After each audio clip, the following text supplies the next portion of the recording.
Hi hello welcome to my channel మా కన్నయ్య అల్లర్లు. So ఇవాళ మనం ఒక మంచి దివ్యక్షేత్రం గురించి తెలుసుకున్నాం. అదే మధురాంతకం. ఈ మధురాంతకం చెన్నై నుంచి 70 to 80 కిలోమీటర్స్, అరౌండ్ మేబీ ఇంకొక 5 కిలోమీటర్స్ వేరియేషన్ ఉండొచ్చు. సో అంత దగ్గరలో ఉన్నదన్నమాట ఈ మధురాంతకం. ఎందుకు ఈ మధురాంతకం ఇంత విశేషంగా ఉంది అంటే మనం ఖచ్చితంగా తెలుసుకుందాం. సో దానికంటే ముందు లైక్ చేయండి, షేర్ చేయండి, సబ్స్క్రైబ్ చేయండి. షేర్ మాత్రం ఖచ్చితంగా చేయండి, ఎందుకనంటే అందరికీ తెలియాలి మధురాంతకం గురించి. మ్యాక్సిమం 90% పీపుల్కి తెలిసిన మిగిలిన 10% మెంబర్స్ కూడా తెలుసుకోవాలని కోరుకుంటున్నాను అనమాట. సో ఈ మధురాంతకంలో అసలు ఏంటి మధురాంతకంలో విశేషము అంటే, ఇక్కడ వేంచేసి ఉన్న పెరుమాళ్ళు అంటే 3 ఉత్సవమూర్తులు ఉంటారనమాట. ఏరిక రామర్ అంటారు ఇక్కడ మూలవర్ల్ని. ఎందుకని అంటే ఇక్కడ ఉన్న వాగుకి ఫ్లడ్స్ వచ్చినప్పుడు ఆ రామయ్యే రక్షించాడు, అందుకని ఏరికథ రామర్.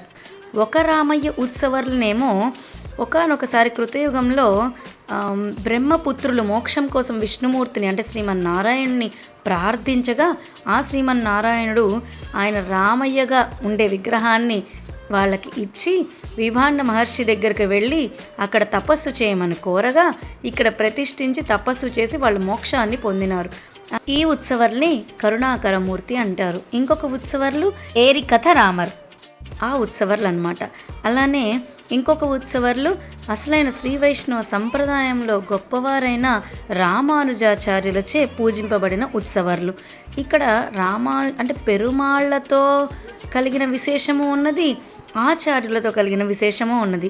పెరుమాళ్లతో కలిగిన విశేషం ఏమిటి అంటే, మామూలుగా మనము ఒక్క శ్రీమన్నారాయణని దర్శించుకోకూడదు, ఒక్క లక్ష్మీదేవిని దర్శించుకోకూడదు, శ్రీయప్పతుల్ని దర్శించుకోవాలి.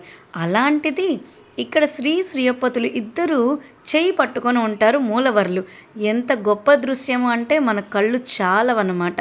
అది ఎందుకని అంటే, రాముల వారు త్రేతాయుగంలో వనవాసానికి వచ్చినప్పుడు వియోగంలో ఉన్నప్పుడు లంకకి వెళ్ళడానికి దారిలో ఉన్న ఈ విభండ మహర్షి ఆశ్రమం దగ్గర ఆగినప్పుడు ఈ మహర్షి చెప్పారనమాట, వచ్చేటప్పుడు సీతాదేవితో కలిసి ఇక్కడికి రమ్మని చెప్పారు. సరే రామయ్య వెళ్ళారు, రావణ వధ అయిపోయినది. సీతమ్మను తీసుకొని పుష్పక విమానంలో బయలుదేరి వస్తుండగా పుష్పక విమానం ఈ స్థానం దగ్గర ఆగిపోయిందట. ఆగిపోయిన వెంటనే ఈ పుష్పక విమానంలో నుంచి గుర్తు వచ్చి రామయ్య సీతమ్మ చెయ్యి పట్టుకొని దిగారనమాట. అందుకుగా ఇక్కడ మూలవర్లు ఆ చేయి పట్టుకొని ఉన్న దృశ్యము మూలవర్లు మనం చక్కగా చూడవచ్చు. తర్వాత ఆచార్యుల విశిష్టత ఏమిటి అంటే, శ్రీ వైష్ణవ సంప్రదాయంలో జగదాచార్యులైన శ్రీ రామానుజాచార్యుల వారు సమాశ్రయణం అయిన ప్రదేశం అనమాట.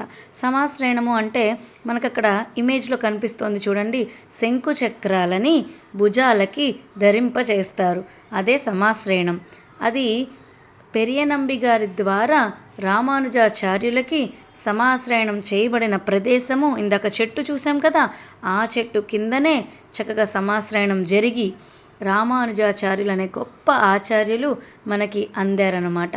అంటే రామానుజాచార్యులు పెరియనంబి గారు ఇద్దరు వేయించేసి ఉంటారు ఎంతో చక్కగా.